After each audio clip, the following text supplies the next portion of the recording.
One of the ways to do it is the first level is what most of you are doing now, which is you try to brand it or package it, or some people even put it on their invoice as a fee, but then zero it out. But the whole concept is we're giving you these services as part of our added value of you doing business with us. It's bundled as part of what we do. That's where most people are today. The second level, though, if you want to start charging above that, is charge the tourists.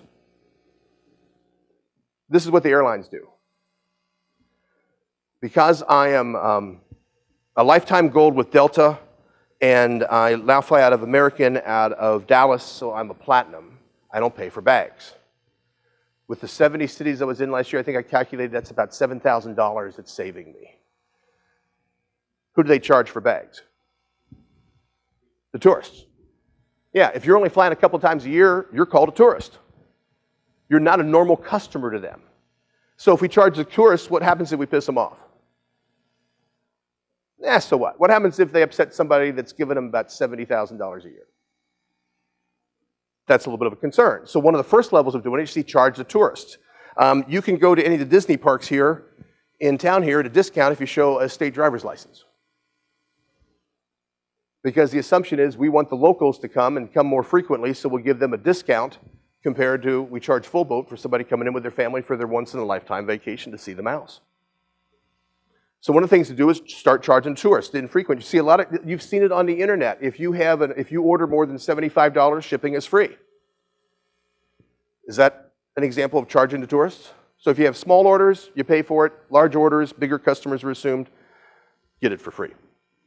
The third level up is the charge to begin. I have some of my consultant friends that was impressed with this. They go to the customer and their concepts are pretty simple and straightforward. A lot of companies want their help to still do it. But they said they were losing half of the people that called in once they understood the structure, so we can do that on our own, and didn't want their help. So if you call this consultant to have this initial 1-hour telephone conversation to show you exactly how to do what they're talking about, it's $500.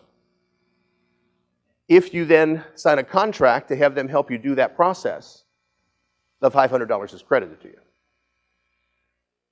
So that if all you want to do is get some initial advice, there's a cost for that, cost to begin the process, but if you stay involved with us, those first calls are free by the time you get done with your services.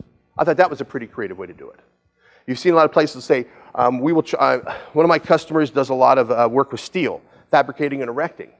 So a lot of times they'll give them the job specs and want them to give them detailed feedback on it and then decide who they're going to do business with. So these companies might put several $1,000s worth of work, of consulting work into these plans and still not get the business. So they're seeing, some of them are saying, we'll be happy to do that for you and give you all this extra help of this consulting. It's $10,000. And by the way, when we give you our bid will be minus $10,000 that you paid to do the study. So if you don't do business with us, it costs you $10,000 to get our help. If you do business with us, our help is free. The concept is called charge to begin. It's sometimes a way to ease into it.